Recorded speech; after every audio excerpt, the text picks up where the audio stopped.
Silakan duduk. Iya Bu, makasih Bu. Ya, sama-sama.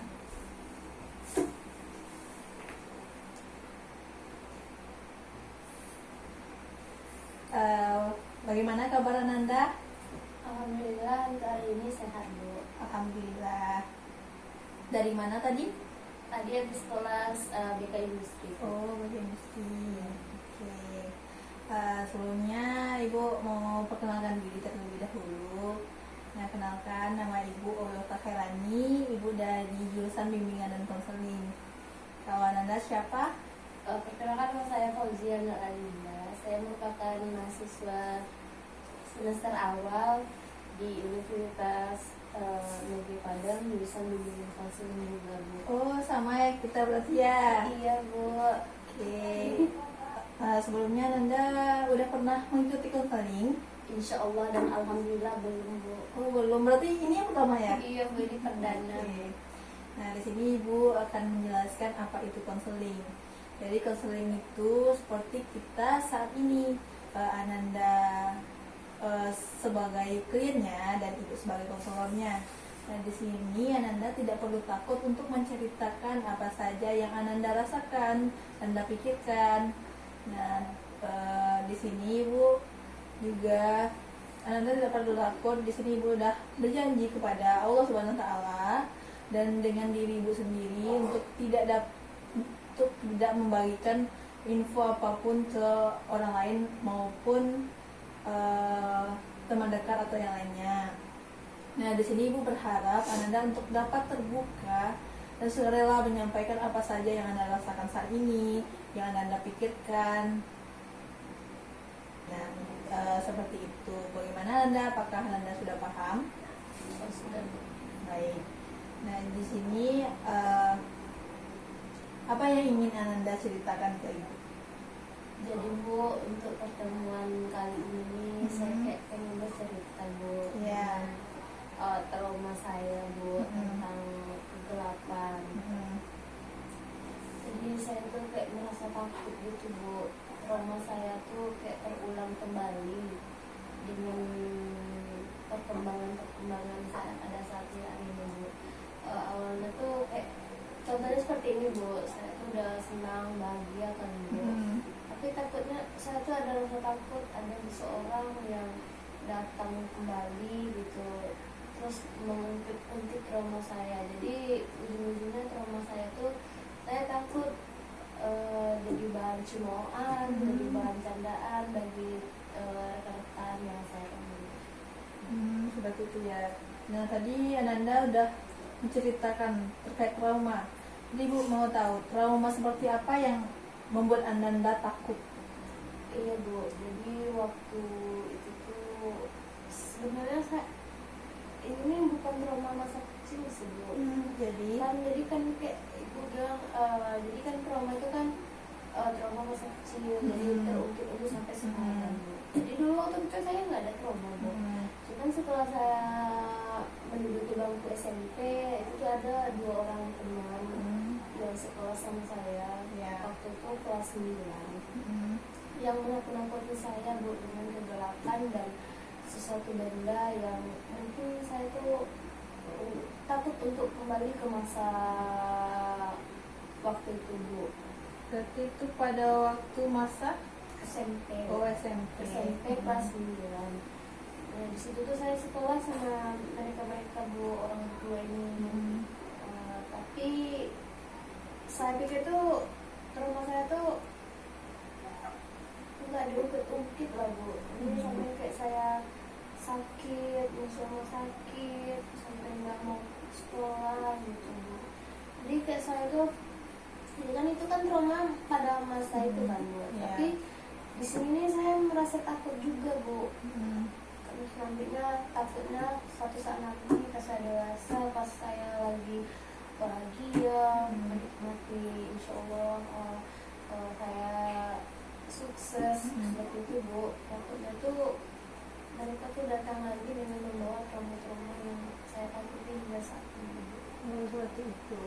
Nah, pada saat apa yang membuat Cece itu bisa trauma akan hal itu? Jadi kayak ada waktu ketika Bu,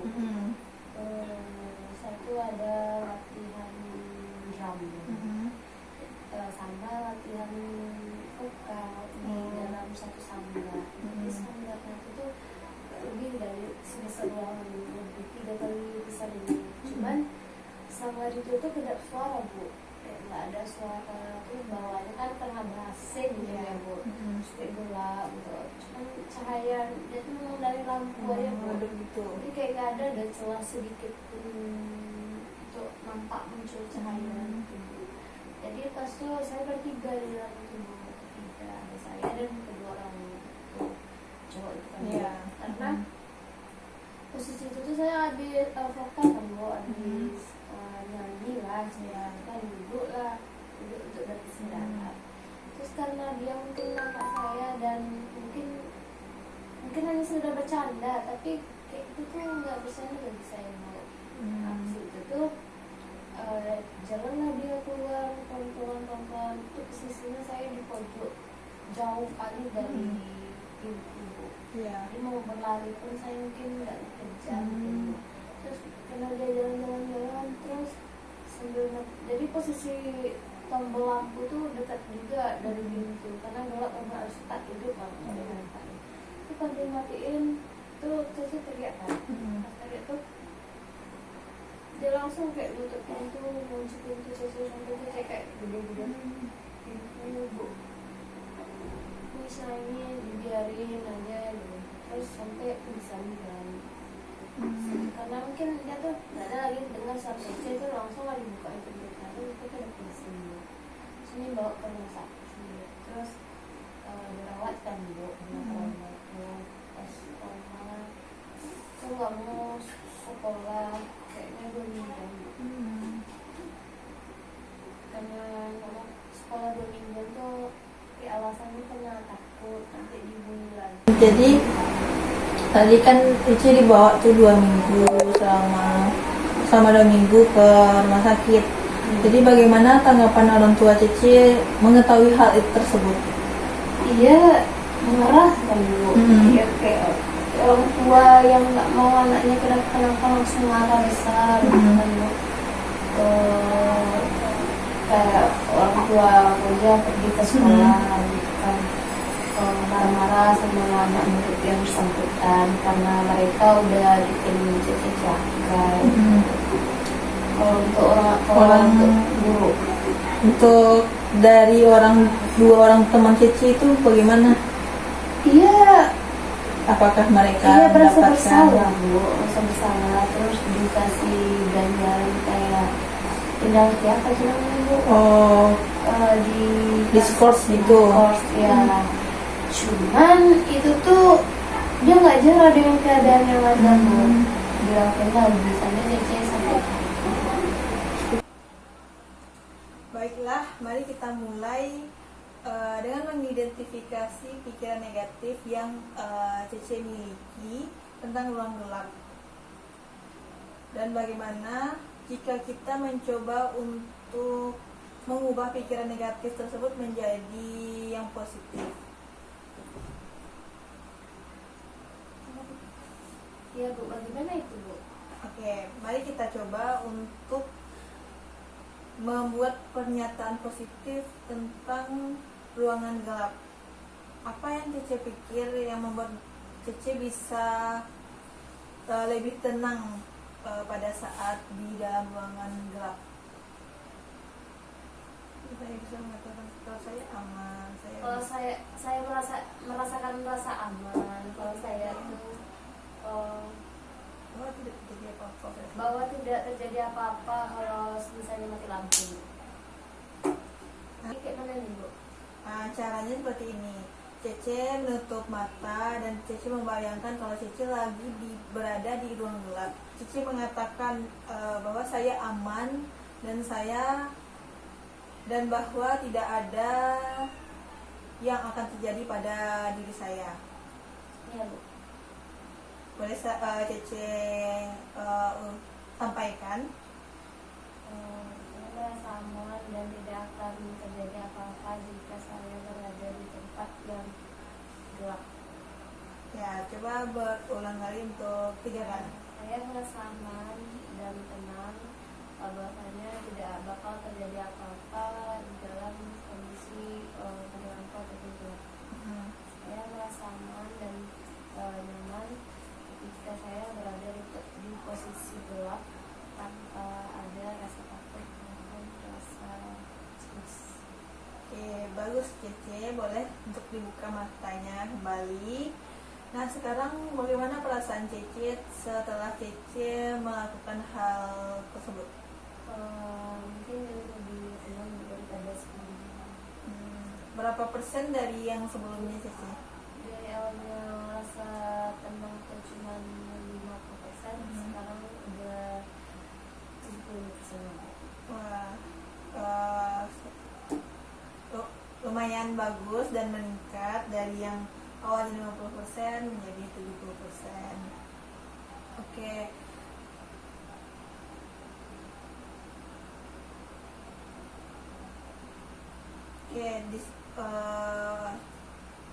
Bagus.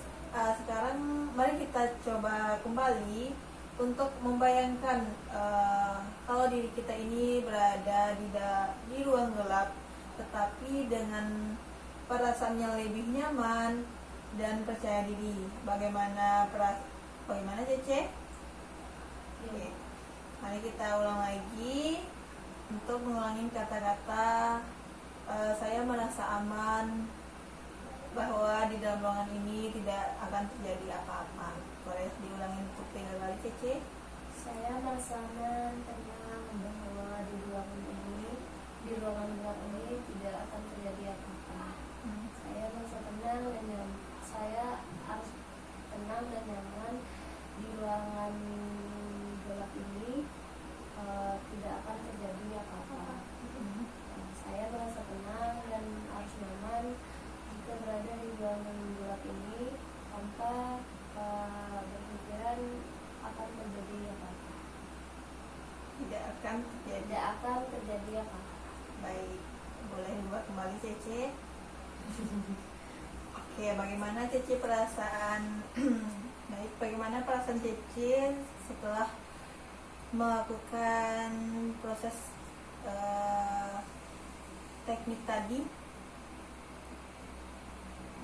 Merasa lebih tenang, Bu, daripada Bagus C, udah bisa Cece untuk melakukan hal itu. Jadi bagaimana perasaan Cece saat ini? sudah sedikit membaik, Bu, daripada sebelumnya. Nah, yang awalnya tadi 50%, terus menjadi 70%. Sekarang menjadi berapa persen Cece? Tadi udah 70%, Bu, sekarang udah 80%. Alhamdulillah cukup meningkat. Itu satu kemajuan yang bagus. Mari kita teruskan dengan latihan ini sehingga Cece bisa benar-benar tidak merasakan takut akan kegelapan lagi seperti itu. Dikarenakan sesi konseling kita mau di penghujung, Ibu akhiri untuk konseling kita pada hari ini. Oke, baik. Terima kasih Cece telah bersedia untuk menceritakan apa yang Cece rasakan, yang Cece alami. Itu saja, Ibu tutup dengan wassalamualaikum warahmatullahi wabarakatuh. Terima kasih Cece. Terima kasih, Bu.